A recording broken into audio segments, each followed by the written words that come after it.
Good afternoon. Welcome back, everyone, to the last session of the day, at least in this concurrent environment. This is rental housing counseling in the post-pandemic, although I know we're still in the middle of the pandemic era. And I'm Shauna LaRue-Marai. You met me earlier, and it's great to be with you and cannot wait for you to meet our amazing experts and panelists here. So as a reminder, just like the other sessions, if you need anything audiovisual wise, in the chat box is where you'll chat with Sharita, who's behind the scenes. We will also be providing links during the session as appropriate. And then finally, there is the ability to ask questions, and there is a separate Q&A box. I would love it if this group of folks, we ask all our content questions in the Q&A box. That would be amazing. And we have Mentimeter at the end of the session. It'll ask about feedback about today. So look for that later when we queue that up toward the end. So I am so pleased to be with three experts in various aspects of rental housing counseling. So first, I'm going to have Vanessa McGaugh from the U.S. Department of the Treasury. I'm going to talk to and interview Marissa Vetter, who's a certified housing counselor from Jacksonville Legal Aid. And then we're also going to hear the great work that Adam Porton is doing in the U.S. Department of Housing and Urban Development. He is in the Office of the Secretary within Housing Counseling. He is a Presidential Management Fellow. He is working on a great research project with many of you and conducted a rental housing counseling survey. So with that, we'll go ahead and get started with our agenda. So when we were trying to figure out what we wanted to cover as a group, we really wanted to make sure that we looked at what was going on at Treasury, what was going on in offices across the country with many of you as rental housing counselors. We also wanted to find out, okay, what's going on with HUD in terms of the rental housing counseling survey, and how could we package that for you today to make it meaningful and to make it feel like you are learning, but also getting some action items for yourself. So we thought that we would start first with the elements of housing stability. And so as part of that elements of housing stability, I'm going to do this myself, and then I'm going to turn over to Vanessa. So in terms of what we thought it took in terms of housing stability based upon the work of our panelists, and I know the work that you're doing in the field, is housing stability comes with all four pieces. And hopefully this is helpful to see it in this graphic. We know that you as housing counselors are providing renters and helping them avoid eviction every single day. You're helping solve what they need financially. You're providing them with a sustainable budget. You're working with them on their client action plan, and you're probably, helping and supporting them with rental assistance and other things, which is, the resources and funding that you see in the lower part of this graphic. So it's funding for programs, but it's also individually funding what renters need every single day.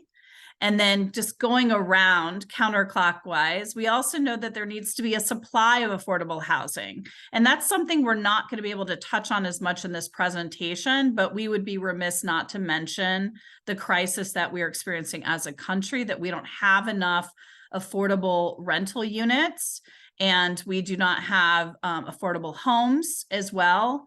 So there's so many different aspects of this that we know are missing. And so HUD has really been head down on how to increase the supply of housing, and lots of great resources coming out of community planning and development, as well as policy development and research, just to name a few. But it is coming also from the overall administration. And then finally, the fourth leg, and maybe this feels like a stool, is legal services. We have some folks on this call that have a background in legal services, and legal services are something that housing counseling agencies may have a legal arm to them, such as our panelist that I'll talk to, Marissa Vetter. She is really head down in terms of legal services and a separate part of their organization at Jacksonville Legal Aid. So we really just wanted to kick this off and talk about these elements. And I am pleased to welcome onto the stage Vanessa McGaugh from the U.S. Department of Treasury. Vanessa? Thanks, Shauna, and many thanks to HUD for inviting me to talk with you all today. I'm Vanessa McGaugh. I'm the Outreach Director for Emergency Housing Programs at Treasury. And I came to the team back in April 2021 to work with the emergency rental assistance and HAF programs. Since then, the efforts of my team have been focused on understanding how programs have been evolving through their life cycles and developing resources to help drive programs' success. And more recently working on initiatives to identify broader lessons learned that can serve as legacy resources for future programs. So ERA programs represent an unprecedented investment in supporting renters' housing stability in the United States. Many feared an eviction tsunami as a result of the financial losses and increased costs households faced related to the pandemic. And now we see that we are able to avoid the worst case scenario, and programs across the country deployed these funds to meet the urgent needs of renters and managed to stop many evictions from occurring, especially during the peak of the pandemic. As you all are likely very aware, these programs were developed to be highly localized, administered by states, counties, cities, and tribes across the country. So this means that the programs could customize some of the specifics of their programs to meet local needs.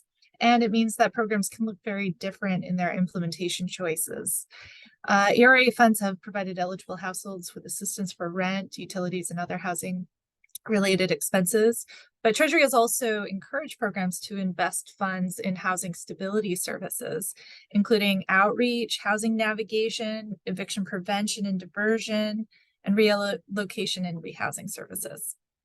ERA is now largely winding down. However, there are still programs across the country continuing to provide direct assistance, eviction prevention, and housing stability services using ERA funds. And some have used other ARP funds, like the State and Local Fiscal Recovery Program, to extend the impact of infrastructure developed by ERA. And throughout, we've been able to see examples about how localities have used these funds as catalysts to pilot solutions for existing gaps in their local housing ecosystem, support longer-term housing stability, particularly for those who are stuck in a cycle of financial hardship. So let's go to the next slide. So as grantees were running and developing these programs on the ground, Treasury ran a series of interviews with program administrators to better understand the variety of needs for tenants, the applicants. Through these interviews, we've developed this model which attempts to capture the spectrum of tenant experiences. On the right hand, you have tenants who have a history of housing stability. And in many of these cases, lost income and increased costs related to the pandemic represented a short-term setback, which could have spiraled into worse financial hardship without financial support. For instance, you might have someone who had steady work in the local hotel or restaurant sector, or someone who had to cut back their hours due to childcare needs. And many of these households would have found it difficult to make up for work time lost. And many of these households just needed financial support to get back on track. On the left-hand side of the spectrum, we have those households who already had a history of housing instability before the pandemic and whose financial hardship related to the pandemic was essentially hitting bottom. And so direct financial assistance could help, but in some cases it's not enough to catch up over the long term. So integrating housing counseling for many of these households could help set the household on a path towards more stable long-term housing stability. So examples of those who might be served by this practice include those who previously received rental assistance or have a history of eviction, those who could use referral and system navigation to access a variety of services like workforce development, financial literacy, case management, health and behavioral behavioral health services, food resources, etc. Those who need additional support and coaching to develop a reliable self-sufficiency plan for maintaining housing, or those needing housing navigation to find affordable housing options. So next slide. So in building out, so that's the need. In building out resources for programs, we've developed promising practices that illustrate examples of practices that programs have identified as useful in enhancing the impacts of program funds.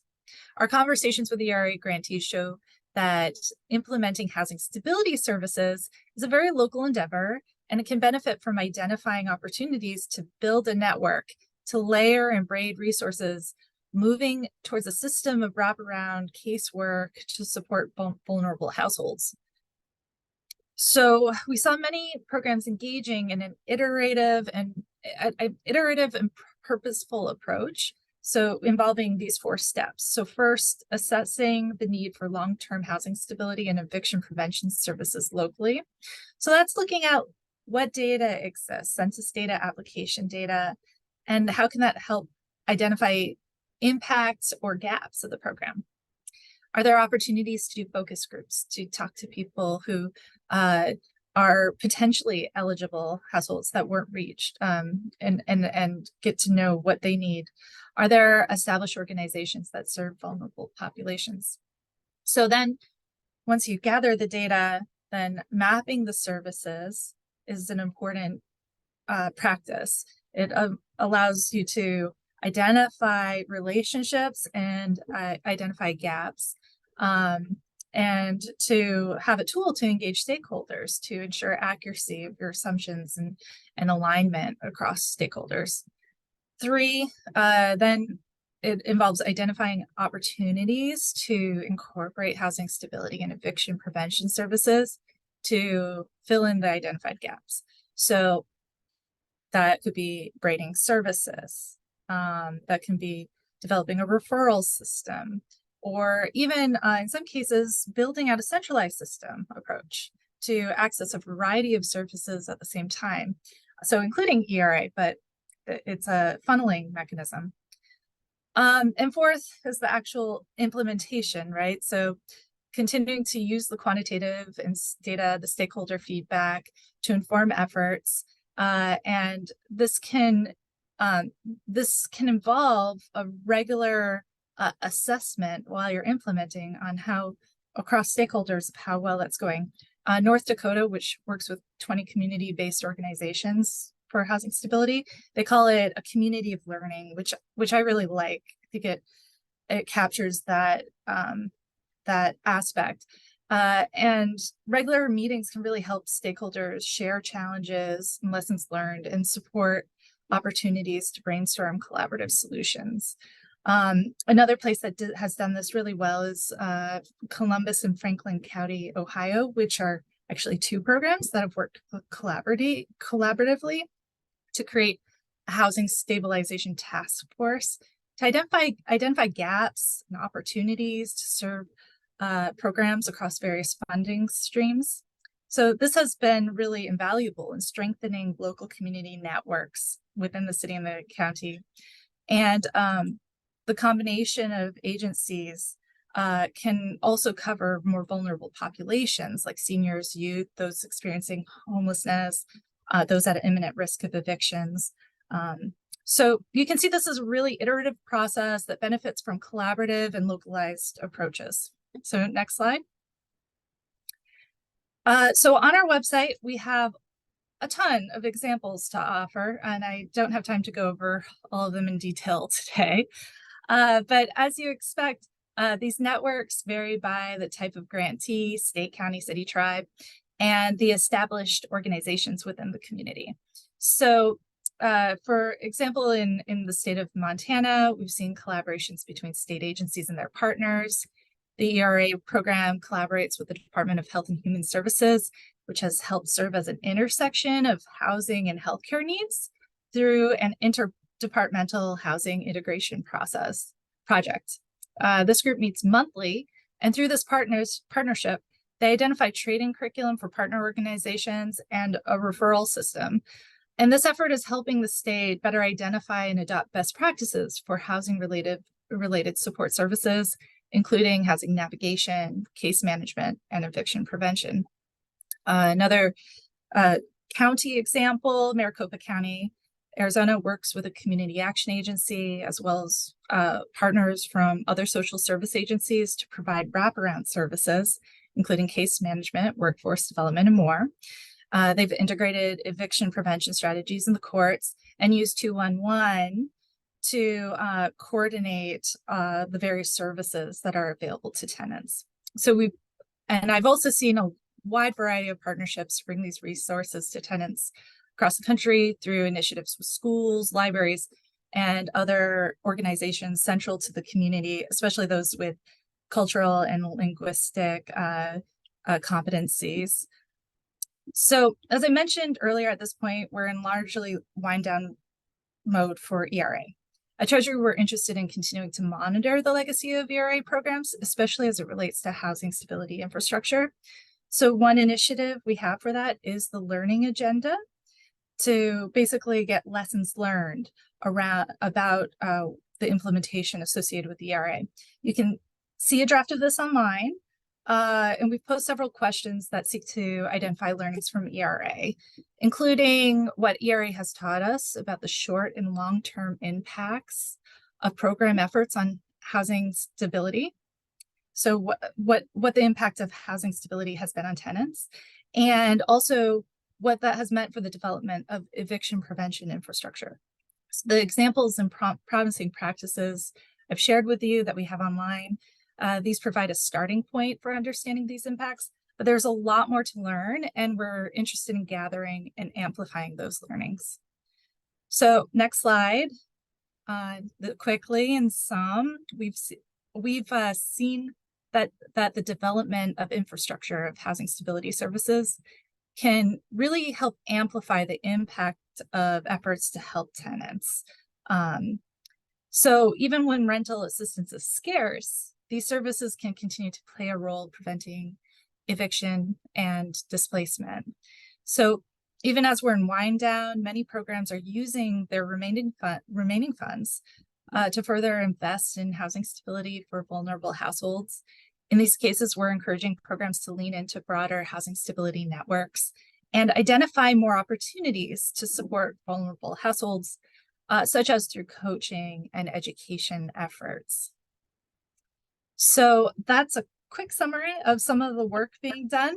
Thank you so much. And thank you for all the people in the audience who are a part of these efforts. It's very important work.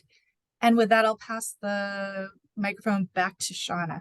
Yeah, thank you so much, Vanessa. And it was an excellent presentation. And I know that I was very cheered when I had met all of the folks implementing ERA, and then we met you and you're studying the impacts, and that you're going to continue to look at what happened through that program, lessons learned, and that you're constantly a part of this learning agenda, as well as being able to help look at programs that are sustaining with other funding sources. So there's at least one question in the box that we'll bring you back later in the Q&A, but thank you for your excellent presentation. And I know so many of you care about rental housing counseling and helping renters. And one of those people is Marissa Vetter from Jacksonville Legal Aid. And I'm going to welcome Marissa to the stage. And thank you so much for what you do. Congratulations on being HUD certified as well. We need to make sure you get your Zoom background. And welcome to the presentation. Thank you, Shauna. I appreciate being invited. So why don't we start with you, and then we're going to build out with Jala. So just tell us about your own personal journey being a housing counselor. And this is actually going to help with one of the questions we already have in the box, is what brought you to this work as a housing counselor? How'd this all start for you? Okay, so in 2012, I re-entered the workforce after being a stay-at-home mom for 13 years. And I had started my career at a local housing authority working in Section 8 and public housing. Okay. So when I saw the job posting, I said, this is a perfect fit. I interviewed, was hired. I worked as a processor, processing modifications, hardest hit program, then became certified as a housing counselor, and eventually the program director. And this was during the foreclosure crisis. And I just fell in love with foreclosure prevention counseling. Our agency had a lot of success in preventing foreclosure. And a key to that is our relationship with legal aid. So we had a very close partnership. So while we as housing counselors were working with the servicers and the client in loss mitigation, the legal aid attorneys were working on the legal aspect of foreclosure, delaying the process to allow us time for a workout solution. So it was an extremely successful partnership that saved many homes during that crisis. And in 2019, Legal Aid awarded our housing counseling agency with the President's Equal Justice Award for our work. And a lot of times as housing counselors, we have to pat our own selves on the back. Absolutely. And this was for an outside organization to recognize us. It was extremely special for our team. And during the presentation, Jim, our CEO, said that the relationship between our housing counseling agency and legal aid was a model for the country. It's very special.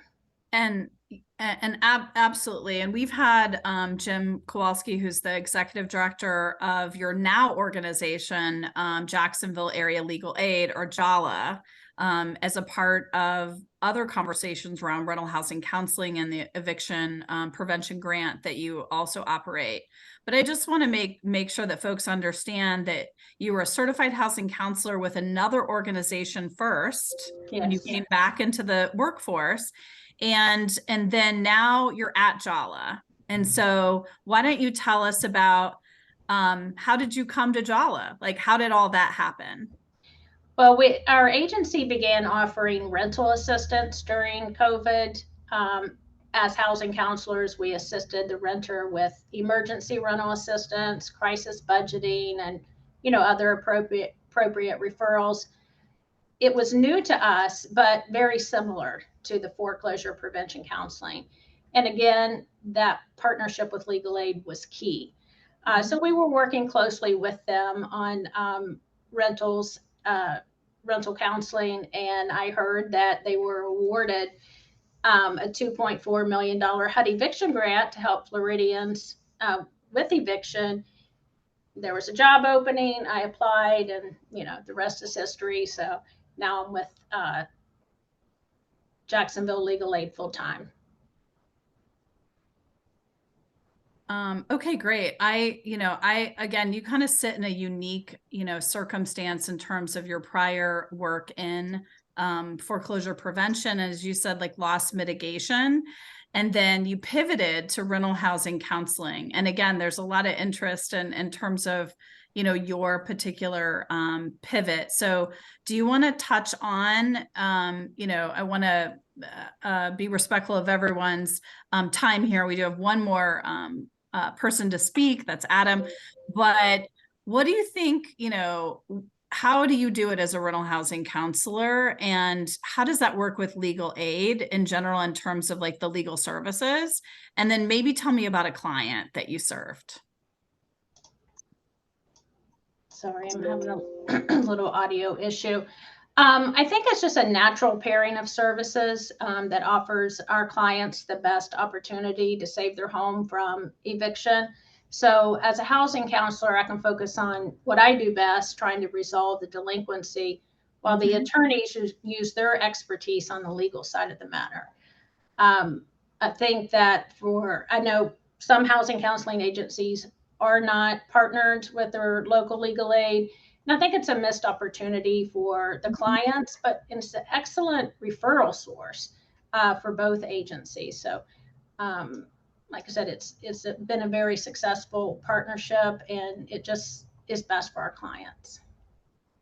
Okay, great. And maybe tell me about, one household that you served. Well, we've had many success stories, but I think the one that probably stands out the most, we had a disabled veteran that contacted us once he was served eviction. He became delinquent on his rent when he suffered a heart attack and he lost his employment income. He had applied for rental assistance, but the landlord was impatient, filed eviction. So our attorney was able to assist him with the legal aspect of eviction, communicating with opposing counsel, and asking the landlord for some additional time. And I had developed a close relationship with someone at Our Florida, which was our statewide program. Mhm. And they expedited his review, overnighted the check, and his eviction was canceled. So I have no doubt that without ERA, legal services, and housing counseling working together, that he would have, faced eviction, and then that would have been on his record. Mhm. And I think that lots of the housing counselors here have other examples of folks that they were able to serve who were in that crisis mode, like your client, and you were able to get him all, the legal services from that part of JALA, and then continue to work with you on preventing his eviction through ERA funds. So thank you so much, Marissa, and also, yeah, really appreciate you being HUD certified and with us here today. So stick around for questions at the Thank end. you so much. We really appreciate it. And I'm going to welcome onto the stage Adam Porton, who is with HUD to walk us through the eviction counseling survey and your preliminary results. Great. Thank you so much, Shauna. Can you hear me okay? Absolutely. Excellent. Always want to double check. It's great to be with everyone today. Thank you so much to Shauna and the whole ICF team for putting this panel together. And thank you again to Vanessa and Marissa for sharing your expertise with us.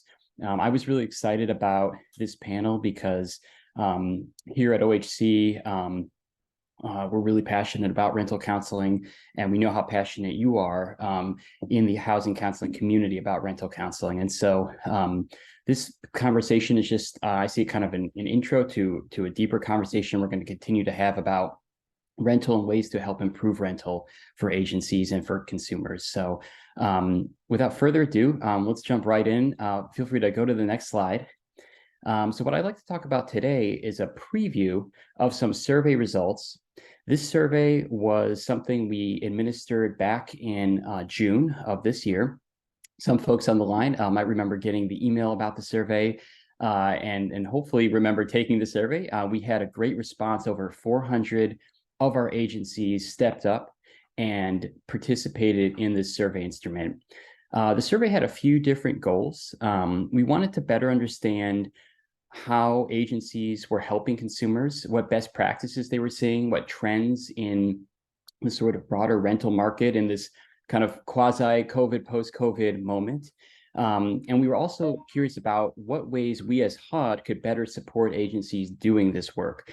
And I'm going to come back to that last point a few times, because really that's what this is all about, of course, is us gathering information that we can use to support agencies and, of course, ultimately support consumers. And so I just want to say a few quick things about the survey itself, and then we're going to dive into a few results. Again, these are preliminary, and we plan to release full results and next steps later in the year. But this is just a chance to kind of learn a little bit about what we've been seeing and what some next steps might look like. So the survey itself was about 27 questions. About 80% of the agencies who completed the survey do provide some rental counseling. And so they received the full set of questions. About 20% of the respondents did not provide rental counseling, but were still generous enough to answer a few questions about some of the barriers they might face to providing rental counseling in the future. And so we had responses from all over the country, 50 states and DC, and just really a great sort of cross-section of agencies doing this work. Next slide, please. So the backstory, of course, in the rental market, as we've heard today during this panel, as we heard yesterday during the data panel, and of course, as you know from your experience, is that renters and renting families are really struggling in many, many parts of the country.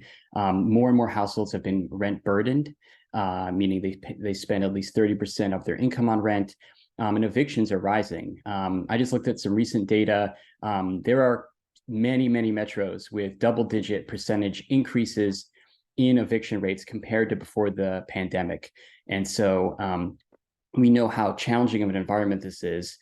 Something we were really excited to ask agencies about to kind of confirm what the bigger picture statistics are saying is, what do you think the most common reasons your clients are facing eviction?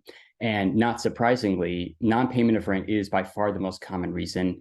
About 89% of agencies identified that as the top reason their clients are facing eviction. Disturbingly, almost 23% actually identified clients who are facing eviction for less than 1 month or less of missed rent.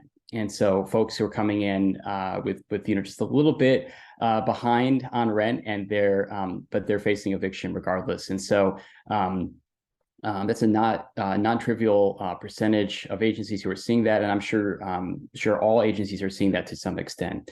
There were several other reasons folks ranked as being important, other kinds of breaches of lease or extra legal or illegal actions by landlords, but non-payment was the biggest driver, again, confirming what we know at the population level and at the sort of big data level about how challenged renter families are. Next slide, please. So a question, a natural follow-up is, what are your challenges as agencies in actually helping clients avoid eviction, prevent eviction, and stabilize their housing? And so there's a few results on this slide. First, I just want to point out these answers reflect the way the question was worded. So agencies were asked to select the top 3 reasons or the top 3 challenges that they felt were preventing them from helping more clients actually prevent eviction.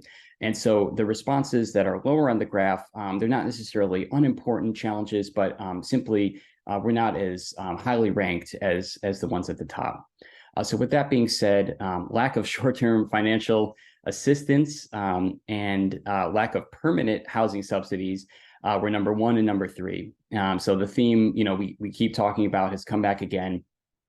We know, of course, that as we heard, ERA, as it winds down, continues to be a challenge for folks to find resources for their clients to connect to. Though, as we also heard from Vanessa, there's really innovative ways that cities and communities are continuing to try to extend benefits and partner with community organizations to help folks. So hopefully we'll be hearing more about that in the coming months. Lack of permanent housing subsidies, of course, is a decades-long problem. For folks lucky enough to get vouchers or other kinds of support from HUD or other rental assistance organizations, many of them, of course, struggle to use those vouchers. And so it was unsurprising to see that reflected here.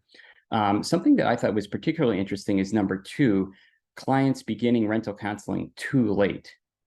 And I just wanted to pause on that response. That was the second most common reason that folks listed on average as a barrier to helping clients avoid eviction. To me and to others who have done some preliminary analysis, this potentially spoke to the need for better marketing or outreach in our communities so we can inform renters and partner organizations that when folks are having trouble paying rent, when they think they might become behind, or they're worried they might be behind, or they are behind, they should get in touch as soon as possible. They should reach out to a HUD-certified housing counseling agency. They should get connected with services and resources because, as we all know, the further along the process goes, the harder it is to stop that train from moving. So definitely a lot of potential for follow-up on that response as well. Next slide, please. So this slide, there's a lot of data here, and all the slides are available for download. So please feel free to do that and to peruse at your leisure afterwards. Basically, what we were trying to show is 2 things here. There's a bunch of services that we asked agencies about. We asked, do you offer these services? They could check unlimited numbers of services that they might offer in the rental counseling arena. And then we asked folks to rank the top, I believe, 4 services that they found were most effective at preventing eviction. So here we're not talking about barriers anymore, but things that are effective at preventing eviction. So just to highlight, in terms of what was offered and what was effective, there was pretty strong alignment, budget counseling, referrals, and to legal services, and referrals to ongoing assistance programs. So these were offered by the vast majority of agencies who responded, and were also found to be some of the top most effective services at preventing eviction. Interestingly, there were a few services that were common or that were less common, but still effective, thought to be effective by some agencies. So I wanted to just point out landlord communication and dialogue, direct communication with landlords, only offered by about 55% of agencies, but 1 in 4 agencies, 27%, did find that to be very effective. So potentially an avenue for skill sharing among agencies, to hear from folks who are doing that, to maybe help explain to the rest of our community how that might be effective for their agency as well. The other one I wanted to point out was assistance finding new housing options and relocating. About 60% offer that service, but a non-trivial amount, 26%, actually find that to be effective. So again, perhaps an opportunity for more technical assistance from our end, or skill sharing among agencies. Next slide, please. And then, of course, what help do agencies want? So we wanted to end on this note. This was an open-ended question. We tried to code the responses in a way that would be most helpful to this audience. Just want to pause on this slide for a second. We have here financial and rental assistance. Of course, what agencies want is better resources to connect clients to, as we've spoken of many times. We also see here, though, a need for more marketing and rental support, support around marketing rental services. And there was the fifth response, tools for reaching consumers. Both of these had a lot to do with requests for help with like social media outreach, ways to find clients, ways to market to clients. And this really lines up with a lot of priorities in our office around helping agencies sort of step up and improve the way they do that. So more to come on there. And I know I'm probably running short on time, so I won't belabor this, but I think in general, there's a lot on this slide that has the potential to sort of help inform us as HUD and help inform agencies about what they should be asking of HUD in terms of future technical assistance and again, skill sharing among agencies. Next slide, please. So to kind of wrap up, we have a few next steps planned. We have a listening session we hope to do this fall. Stay tuned for that, where we'll go deeper on these results. And then we're going to write it up, and we're going to send it to all stakeholders in the community and follow up about next steps. And so I'm very excited to partner with everyone here on that. And I just want to thank every agency who participated, for doing so. And I really want to thank our partners too at PD&R, our research team here at HUD, who have been instrumental in basically collaborating on this project and helping us with analysis, helping us with administering this survey. So with that, I will pause here and turn things back over to Sean. Don't go off camera quite yet, Adam. That was a great overview. And there's one question they want to clarify on the most effective. It was back a couple slides. So Sure. This is an anonymous attendee. Sometimes that happens. Interesting information is what they say. Did agencies answer all the questions or answer their top 3 most effective strategies? It was top 3. And so actually, could we go back to the slide just real briefly? I'd love to just point out, because, oh, actually, excuse me. I just want to make sure I have the right slide. Most effective for preventing here. Yes, I believe it was top 4. And so they could select, I actually can't see the full slide here. And so I think there's a footnote at the bottom that clarifies that. Yes, top 4 selections. So they were asked to choose what they felt was the most effective services. Okay, great. Thank you so much for that one. Still be on camera, but I'm going to invite Marissa back and also Vanessa, and we will roll into our Q&A. Great. So there was a tools and resources slide too that you can take a look at. Marissa, I know you and I have been chatting. So many folks are very interested in 2 things, both getting your best information about rental housing counseling and how to get folks into rental housing counseling. And this is not about career-wise, but about folks that you're serving, that they simply want the emergency rental assistance, but not motivated to do the counseling. So how do you get folks to work with you? And that's true. Some are calling just for rental assistance, and that's the end of the conversation if you don't have a big statewide program to offer. But it's important that within your community, you know, every possible resource, whether it's, you know, 1,000, 1,500, 3,500, maybe money moving forward, rapid rehousing, subsidized housing. What does the eviction process look like? And what are the impacts of that? That's what we have to add, the value add as housing counselors. And so I think the more we can make our forms electronic, so it's not too difficult to get those housing counseling forms from a client, and then, you know, just talk about all those impacts of, you may not be able to save their current home, but can you, you know, talk to the landlord and buy them more time? Or can you connect them with, you know, resources in the neighborhood? Which is the example that you gave. You actually did both of those things with the client that you served. And there's so much interest in our group here that wants to know from your perspective, and I tried to help with this in the chat box, just about creating a good relationship with legal aid. So in your former organization, it seems like Jala was referral, but how did you, develop that relationship? And I did post 2 different links for organizations doing legal services underneath two different links a little bit ago. Yeah, so it had been developed when I came. So how they initiated that, I'm not sure, but I would think just being in contact with local legal aid. Here's what we offer in housing counseling, whether it's rental or foreclosure, and developing those partnerships, and just the benefit to the client. I think it's just relationships. They want the relationship as well. And they want to know if they refer, what are you doing for the clients? And I think that partnership will develop.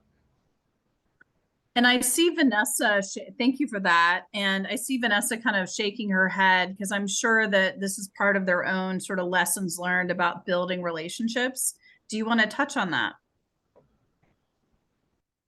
Yeah, and building relationships with different organizations, and having the focus be on what people need in their community.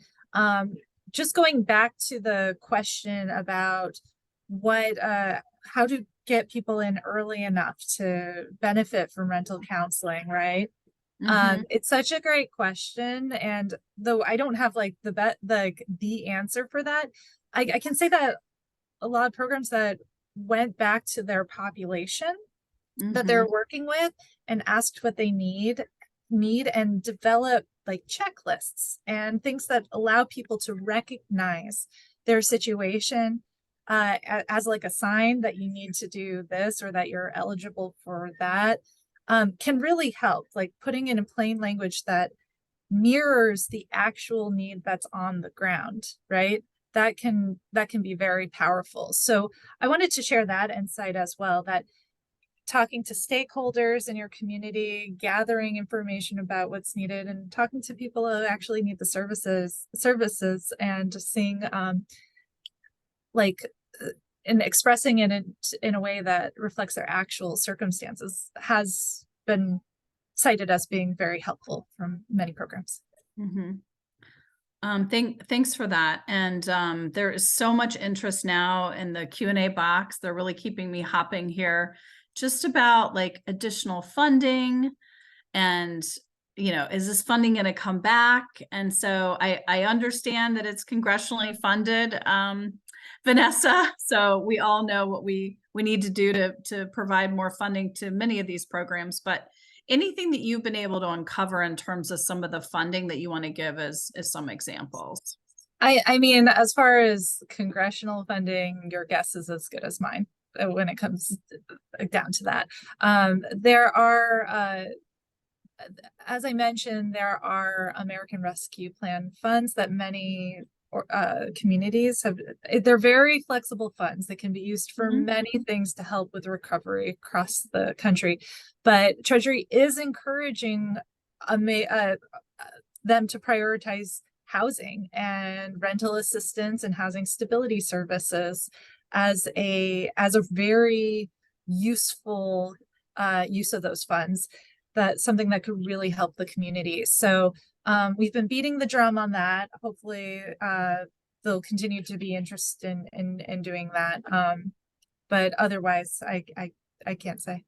I remember, Vanessa, when you and I were prepping, though, because I come from the community planning and development programs, and we did touch on it on the HUD side of things, the community development block grant. There has been some CARES Act funding that I know has been used for rental assistance, the same with emergency solutions. And then now the Home American Rescue Plan, or Home ARP, does fund housing counseling, and as well as can fund some rental assistance as well. So, so there are some of these funds. There's a lot of discretion in terms of those are block granted communities like cities and counties. And I know who you work with too, Marissa, in Jacksonville. The city gets a lot of those funds, but they have discretion as to how to use them, both for rental assistance to shore up our clients, but also are they going to fund rental housing counseling? So I'll just add that is something that folks have been looking for.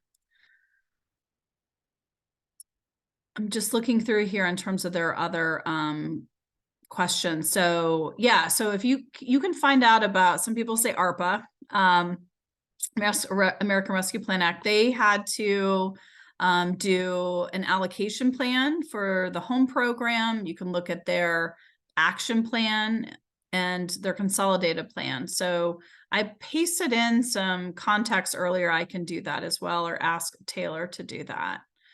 Okay, let's see what other kinds of questions are in here. I know we have somebody here from Columbus, Ohio, which I was just going to piggyback Vanessa earlier. You said that you really were cheered by the relation. I live in Columbus, Ohio, and Columbus and Franklin County got together and they funded a community action agency, very similar to the Maricopa example, Impact Community Action, for their program. So I do think that's definitely one of the lessons learned, or sort of these regional approaches to serving clients with rental assistance as well as the rental housing counseling.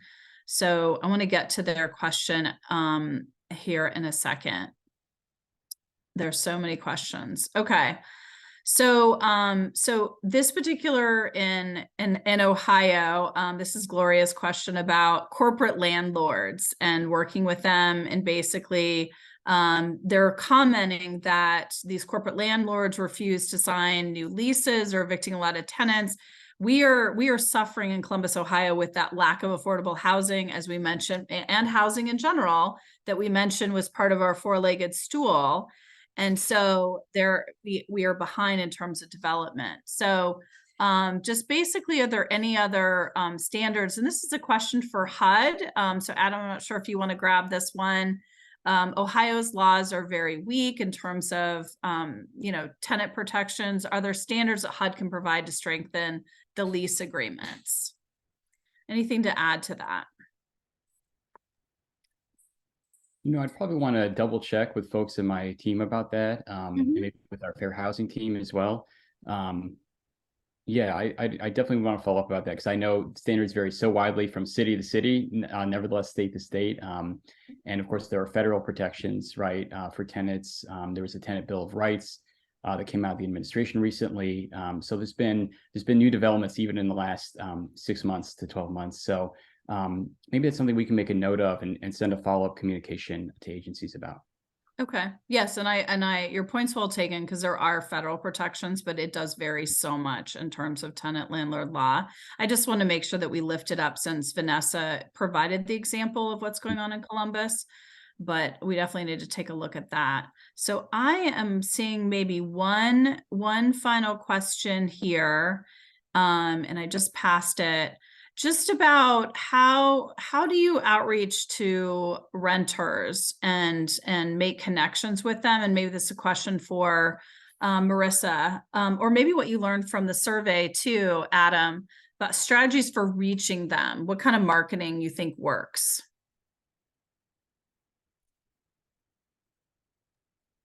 I'd be happy to jump in with a quick statistic, and then I'd love to hear, Marissa, from your experience in the field and on the ground.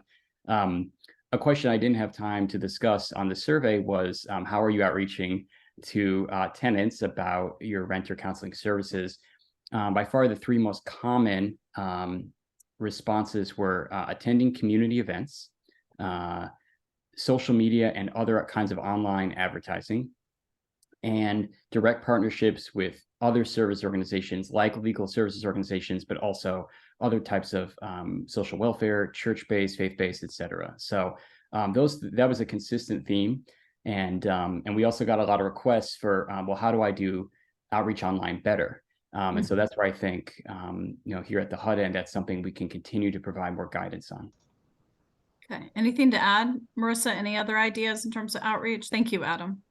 Well, that is one of the benefits of being at legal aid, because eviction is a legal matter. So they come to our organization and then they get routed to a housing counselor. But so developing that relationship, letting your local legal aid know if you have someone that's, facing eviction, we're offering rental counseling. Also the churches, the organizations that have other resources, doing any type of outreach or presentation, passing out your brochures there. Okay, excellent. Well, thank you so much, and really appreciate Vanessa, Marissa, Adam, for sharing your expertise and the work that you're doing every single day. I think we learned a lot more, and also the emphasis that's put on how much we all care about rental housing and rental housing counseling. And stay tuned, because Adam's going to have some more lessons learned. Vanessa's going to have her own learning agenda. So maybe we can invite all three of you back for a part 2 discussion as well. And I'm going to turn it back to my colleague, Taylor, to close this out.